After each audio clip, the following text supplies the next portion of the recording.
Hello friends, welcome to the higher module on institutional management for entrepreneurship. We are into the unit number 5, which is on business startups, and this is part 3 of this unit, and this is on the industrial laws in India.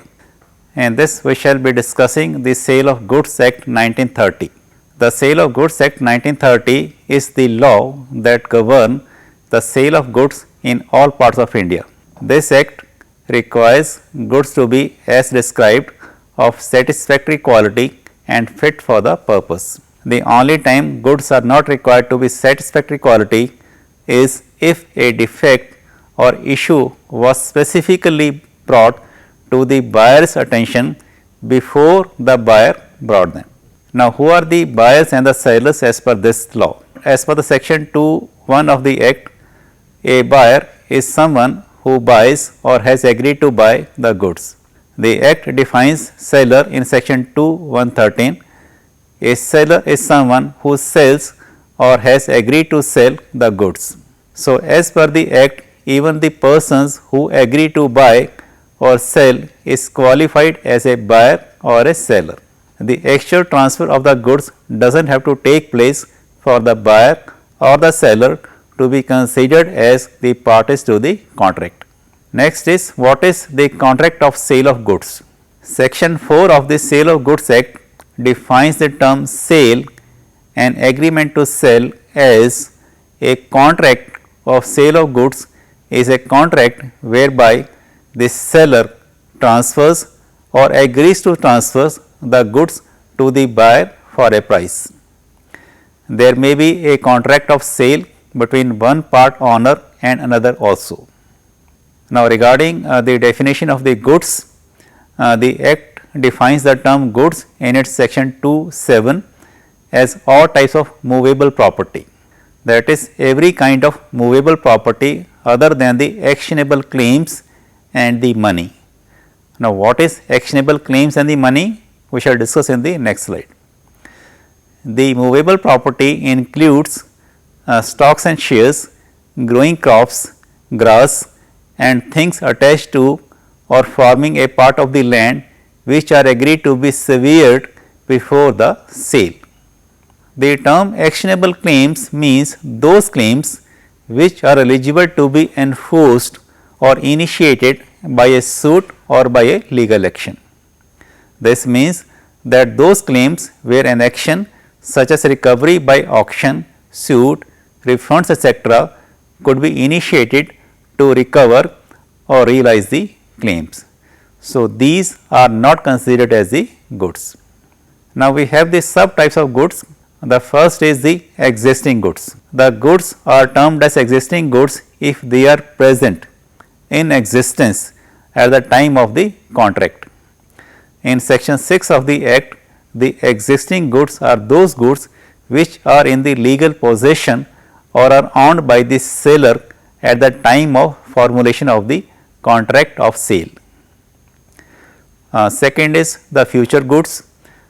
In section 2(6) of the act, future goods have been defined as the goods that will either be manufactured or produced or acquired by the seller at the time the contract of sale is made.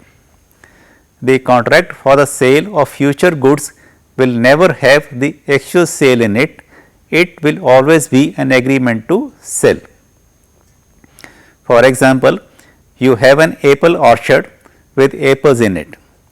You agree to sell 1000 apples to a buyer after the apples ripe. This is a sale that has to occur in the future, but the goods have been identified already and the agreement already made. Such goods are known as the future goods. Next, subtype is the contingent goods. Contingent goods are actually a subtype of the future goods in the sense that in the contingent goods the actual sale is to be done in the future. These goods are a part of the sale contract that has some contingency clause in it.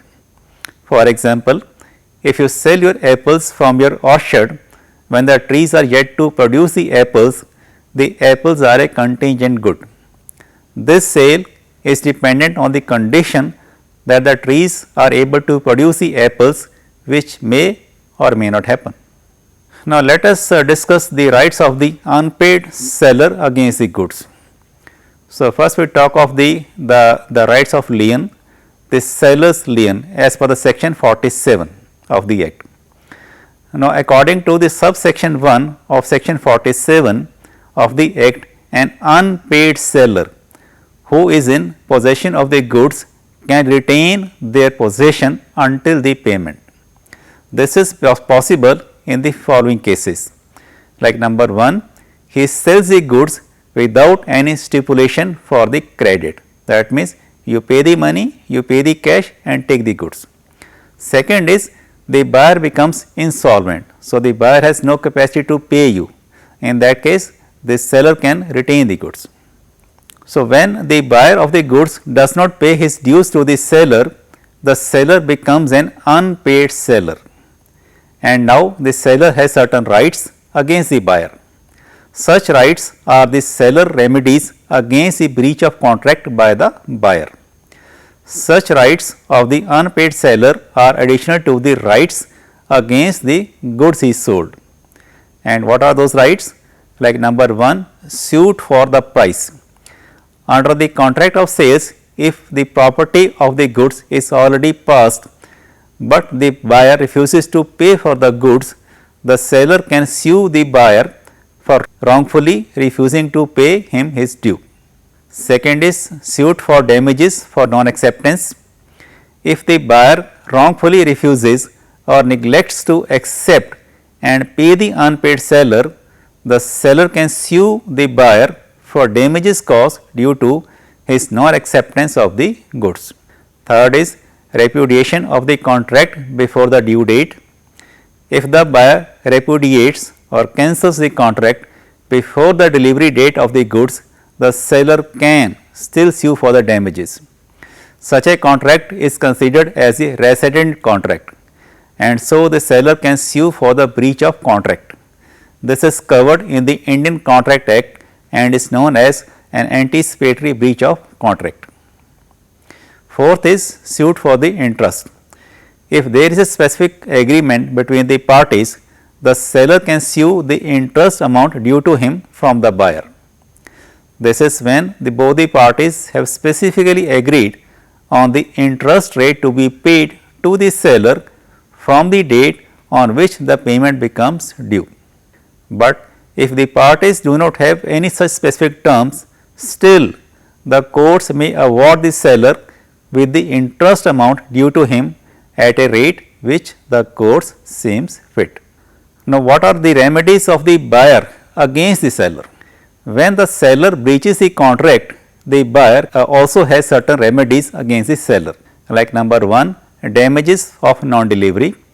In this, if a seller wrongfully or neglectfully refuses to deliver the goods to the buyer, then the buyer can sue for non-delivery of the goods under section 57 of the Act.